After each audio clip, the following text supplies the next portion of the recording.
Fala pessoal, beleza? Sejam muito bem-vindos a mais um vídeo aqui no canal. Hoje iremos aprender a criar testes unitários dentro do JavaScript utilizando uma biblioteca chamada Jest. O Jest basicamente é uma biblioteca especializada em criação de testes de código, seja no JavaScript, seja no Python, diversas linguagens de programação, não importa o ambiente, se é front-end ou se é back-end, você consegue criar testes unitários com Jest. Basicamente, o teste unitário ele vai te ajudar muito a descobrir o comportamento esperado do seu código para a galera que trabalha muito em equipe. Você vai criar testes que consigam, digamos que, reconhecer os bugs que tem para que você consiga aplicar uma manutenção mais rápida dentro do código, para que seu código ele tenha um comportamento esperado, um comportamento mais robusto, evitar que os erros eles cheguem no seu código. Outra parte muito interessante de utilizar testes unitários nas suas aplicações é que você vai criar uma documentação mais viva da sua aplicação, sabendo o que vai retornar, o que você espera, o que você não espera e como você vai interceptar esses erros. Então, é muito importante utilizar os testes unitários. Muitas vagas hoje em dia na programação estão exigindo conhecimento com testes unitários, testes end-to-end e outros tipos de testes também que existem na programação. Então, hoje em específico, vamos aprender a criar um teste unitário utilizando um exemplo de um sistema de, digamos que, envio de pedidos para a cozinha, pedidos de delivery, de restaurante, e iremos realizar testes unitários dentro dessa função. Então, vamos para o vídeo, que na prática a gente aprende melhor como vai funcionar. Então, para começar, a gente vem aqui criar uma pasta nova, né? Criar uma pasta para o nosso projeto. Eu vou criar aqui um mkdir e vou chamar essa pasta de testes Jest.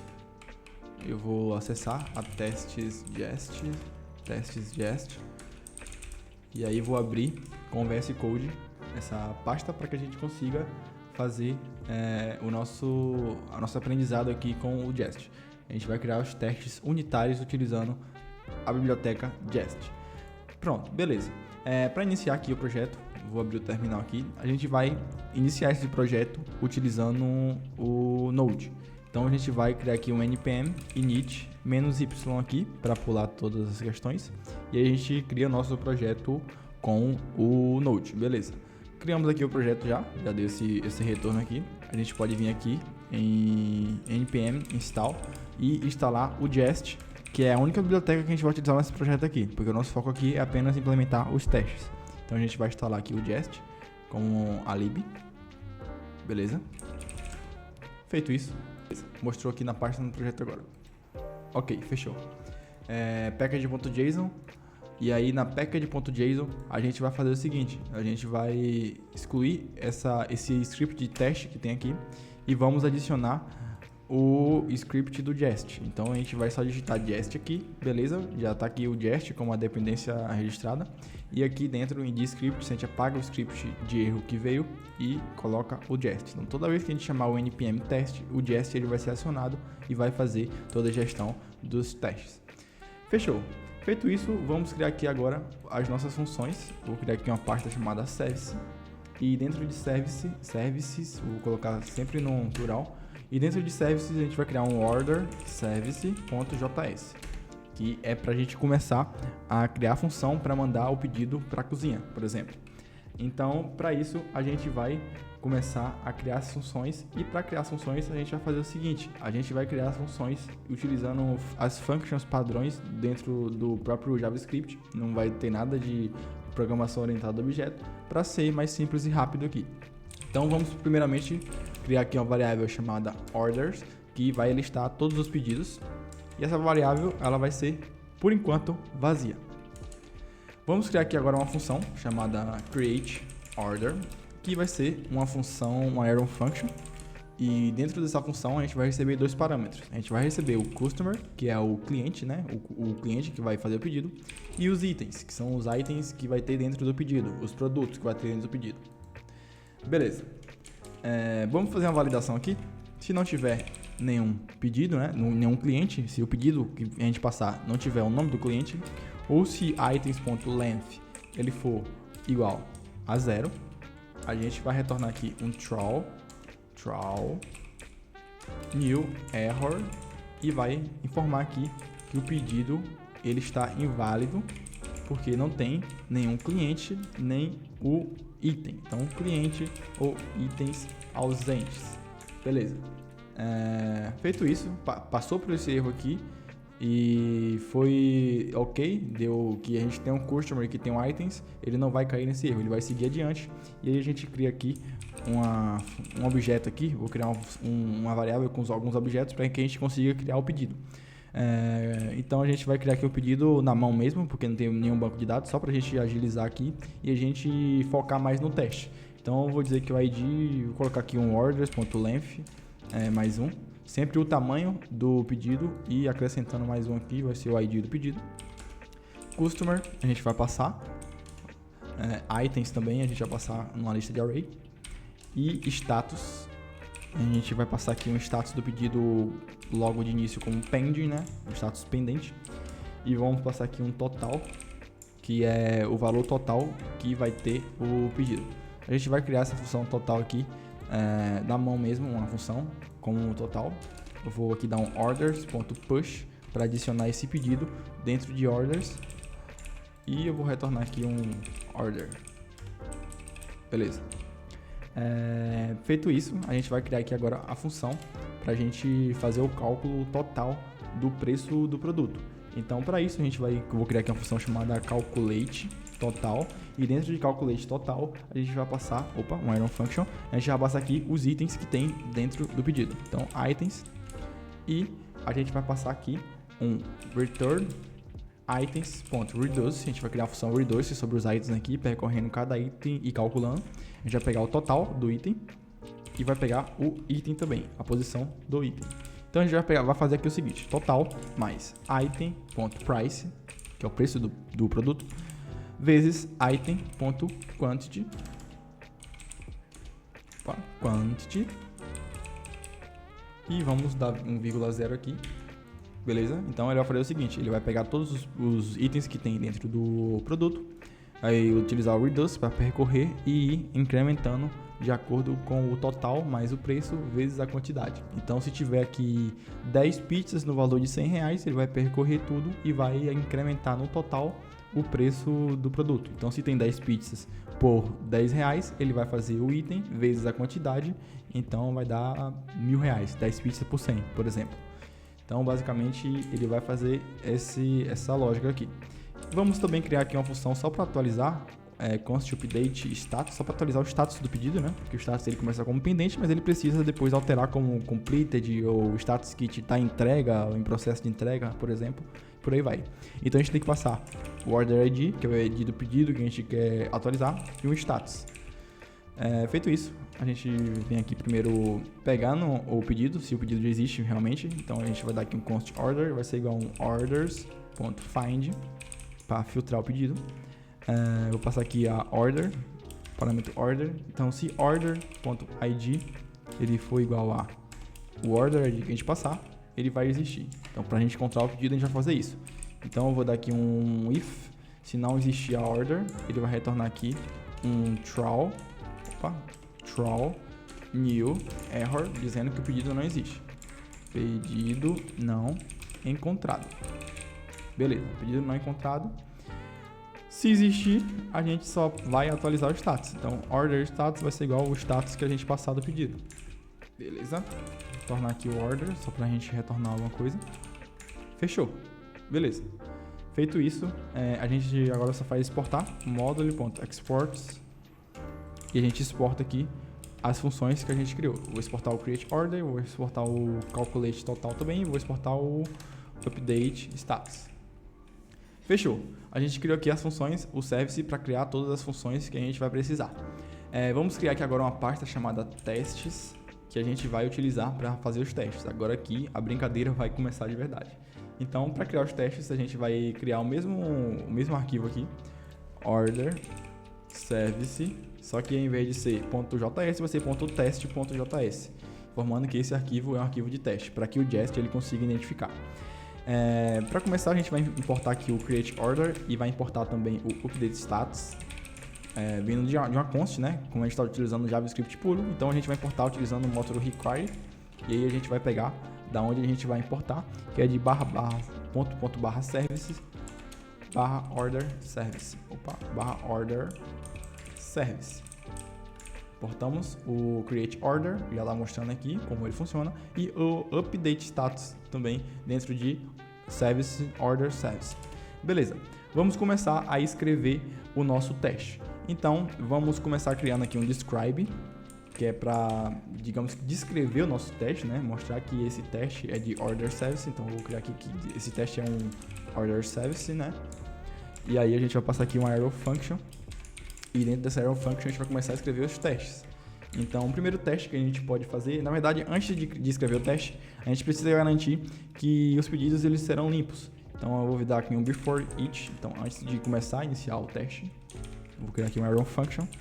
Eu vou informar que a variável orders, passando aqui uma variável global.orders, ela vai ser setada como um array vazio. Então, tem que garantir que os pedidos eles sejam limpos antes de realizar cada teste. Beleza. Depois disso, vou subir aqui um pouco, depois disso a gente vai começar a escrever os testes. Então o primeiro teste que a gente pode escrever é que deve criar um pedido corretamente, para mostrar que o pedido está sendo realmente criado. Então para isso a gente vai vir aqui e criar um teste, vou só descrever aqui o teste, deve criar um pedido corretamente. Beleza, criou o pedido, a gente vai criar um arrow function aqui depois, vírgula arrow function. E aí, dentro dessa arrow function, a gente vai criar o primeiro pedido. Então, eu vou criar aqui um const order, vai ser igual a um create order, que é aquela função que a gente criou. E o primeiro parâmetro, como a gente passou lá, é o customer, que é o nome do cliente. Eu vou colocar aqui João. E depois a gente tem que passar os itens que vai ter no pedido. A gente vai passar um array de itens aqui. Então, eu vou abrir e fechar um array aqui. E dentro dessa array, eu preciso passar os itens que vai ter no pedido.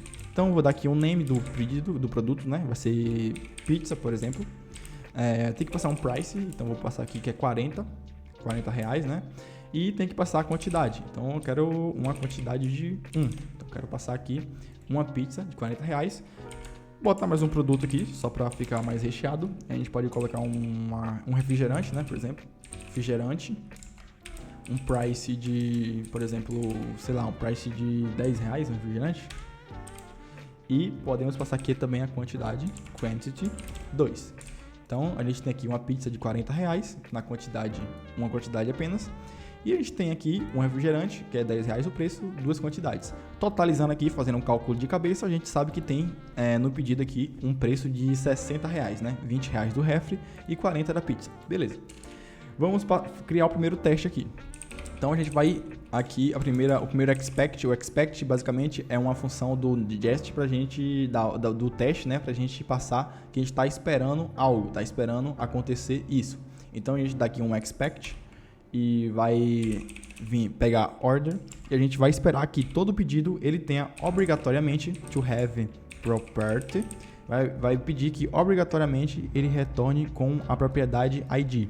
Então, todo pedido ele tem que ter um ID. Se ele não tiver um ID, aí o teste vai falhar. Então, como a gente criou aqui já automaticamente esse ID, e como esse ID também é criado automaticamente no banco de dados, quando a gente cria um produto vinculado ao banco, ele acontece tranquilamente isso aqui. Mas a gente já passou aqui automaticamente que o ID ele vai retornar de acordo com o tamanho do pedido e incrementando aqui um valor mais um. Então, feito isso, a gente vai passar aqui que o pedido ele tem que ter obrigatoriamente a propriedade ID. Feito isso, a gente vai aqui criar um outro expect, dizendo que order.customer ele tem que ter um valor de, sei lá, order.customer tem que ter João. Então, a gente não pode retornar sem o nome João. Esse pedido aqui é João, então a gente tem que esperar. Eu espero que order.customer também me retorne João. Vou criar aqui um expect novo também, chamado order.items.length. E aí a gente tem que esperar também. To be. Tem que esperar 2 também. Quero que esse pedido que eu esteja criando aqui, ele retorne 2 itens. Beleza? O que a gente pode criar aqui também de esperar? A gente pode vir aqui em order.total e esperar um valor específico. Eu quero esperar 60, que é o valor que vai dar o cálculo aqui no total. E eu posso também esperar aqui um expect order.status, por exemplo. Eu quero esperar que esse status ele me retorne um status pending. Beleza. Então a gente criou aqui uma order, a order inicial, e embaixo nesses expects aqui, a gente criou o que a gente quer esperar receber. Então, o que a gente espera receber são esses parâmetros. Se a gente receber algum parâmetro aqui dentro que seja diferente do parâmetro que a gente criou, que a gente pediu, aí ele vai me retornar um erro. Então, a gente já pode vir aqui, dar um npm test e ele vai passar os testes. Ele falhou aqui no teste, deixa eu entender o porquê ele falhou no teste. A gente passou aqui a propriedade ID, ok, beleza. Todo pedido ele já está criando com ID, que a gente passou aqui. A gente está passando também a propriedade price aqui está 40, né? 40 uma quantidade. A gente está passando aqui o price 10, recebendo 2, então vai dar R$60. Então aqui, ok. O order.total tá ok, tá 60. O que a gente está passando errado, deixa eu ver. A gente pode até ver aqui mesmo. Ele está informando que é o to be order total 60. Deixa eu ver. Se eu passar aqui 50, ele vai dar algum erro. npm test. Ele continua dando erro. Vamos entender o porquê. O nome está certo, né? O customer nome é João. A gente tem o tamanho de 2 aqui na array. A gente tem que passar um total 60 mesmo. Ele espera 60 e aqui está 60. Deixa eu ver lá no total se ele está calculando realmente certo. Ok, beleza. É porque no total a gente não passou a função calculate total. Então o calculate total tem que pegar os itens. Agora se a gente rodar o teste aqui, npm test, ele vai passar. Porque a gente tinha esquecido de colocar no total a função calcular o total do pedido. Então aqui ele está calculando 100% certo agora. Então se a gente espera 60, ele vai fazer o cálculo dos produtos e vai retornar para a gente um 60. Então o teste ele passou, então deve criar um pedido corretamente. Então o pedido que ele foi criado, a gente conseguiu passar no teste. Se eu colocar aqui a quantidade 1, ele vai automaticamente fazer o cálculo que o price total vai ser 50. Então eu vou dar aqui um npm test. npm test, ele vai dar erro porque ele não retornou o que a gente pediu que ele retornasse. Então, deixa eu botar aqui 50 novamente, vai dar um npm test, ele vai rodar o teste aqui e passou. Beleza. A gente criou o teste aqui para criar o produto de acordo com os parâmetros que a gente espera. A gente pode criar aqui um outro teste aqui, basicamente um teste que deve pedir, a gente vai pedir que lance um erro, que já deu um failure de propósito, se o status do pedido, deixa eu ver, se o pedido ele não tiver nenhum item, melhor. Então a gente vai criar aqui um teste e vai dizer que assim, deve lançar um erro. Deve lançar um erro se o pedido estiver sem itens. Então se o pedido estiver sem itens, a gente vai retornar de propósito um erro aqui para que o pedido, para que mostre, né, pro teste que o pedido ele tem que ter obrigatoriamente algum item dentro da lista de array. Então o que a gente pode fazer? Pode vir aqui um expect. Dentro do expect a gente cria uma arrow function aqui, chamando a função create order. Então a gente pode colocar aqui o usuário, vou colocar Maria. E vou passar a array vazia, sem nenhum objeto de produto. Beleza. Então, feito isso aqui, depois de expect, a gente pode vir aqui e dar um toThrow, né? Que é tipo um throw new error dentro dos testes. toThrow, e dentro do toThrow a gente pode passar a descrição do erro que foi retornado. Então o pedido precisa ter algum item na lista. Beleza, então a gente está mostrando aqui que o pedido ele tem que ter algum item na lista. Se eu vir aqui e dar um npm test, ele vai passar um e vai falhar outro. Não quer dizer que falhou o outro, que o teste falhou. A gente já colocou aqui para falhar o teste de propósito, porque o pedido que foi lançado, ele não tem nenhum array dentro da lista, nenhum produto dentro da lista de array. A array está vazia, então de propósito aqui, ele lançou um erro, então ok, o nosso erro bateu. Vou remover aqui só para a gente não ter essa impressão de falhou ali. A gente pode criar aqui, por exemplo, atualizar um pedido. Então vamos lá atualizar o pedido. A gente pode vir aqui em teste, atualizar o status do pedido. Então, para atualizar o status do pedido, a gente vai criar aqui uma arrow function e vai criar uma order aqui, né? Const order vai ser igual a um create order. Esse create order eu vou chamar aqui de Carlos, né? O nome do usuário, né? E aí eu vou passar aqui uma arrow function. Deixa eu copiar aqui. Copiar aqui esse pedido, pizza. E aí eu posso fazer o seguinte. Eu vou criar aqui digamos que uma variável chamada update order. update order vai ser igual a um update status, e dentro desse update status a gente tem que passar o ID do pedido, como a gente criou aqui a função update status, o ID do pedido e o status que a gente quer. Então eu vou dar aqui um order.id desse order que a gente criou aqui. Então ele vai pegar o ID desse produto, desse pedido que foi criado, do Carlos, e vai passar o status que a gente quer. Então o status aqui, ele está como N, mas o status é uma string. Então eu vou dar um completed. Então a gente vai pegar o pedido do Carlos, que de início ele vai criar um pedido como pend, como a gente passou lá de padrão, ele criou um pend, e a gente vai pegar e vai transformar esse status em completed, que o status ele já foi concluído. E aí a gente vai criar aqui um inspect, mostrando que a gente tem que passar um update order.status, ele tem que ser exatamente um completed. A gente pode criar esse teste aqui, e aí a gente pode executar o npm test, e ele vai passar os dois testes. Então aqui tem duas coisas aqui. Tem um teste suites. O que é que significa esse teste suites? Quando a gente tem um arquivo desse aqui, orderService.test.js, a gente tem um switch. Então aqui a gente tem um switch de order service, que é mostrando aqui esse describe, a gente tem o describe do order service. Tudo dentro de describe é um switch. Dentro do switch tem os testes. Então a gente tem aqui um teste para criar o pedido e um teste para atualizar o pedido. Ou seja, temos dois testes. Então, dois testes dentro de um switch. Então, basicamente, é assim que funciona os testes. Aqui a gente está fazendo na mão, cadastrando os dados na mão. Mas no banco de dados seria o mesmo estilo, porém, ao invés de passar os dados na mão, a gente filtraria os dados do banco de dados. Então, é por isso que a gente está fazendo esses dados aqui na mão, mas para vocês entenderem um pouco como funciona os testes unitários utilizando o Jest dentro do JavaScript. Então, basicamente é isso. É muito simples criar testes, é muito importante criar testes unitários dentro das suas aplicações para validar realmente se as funções elas vão funcionar corretamente como vocês criaram. E valeu, falou, muito obrigado pela atenção e até o próximo vídeo.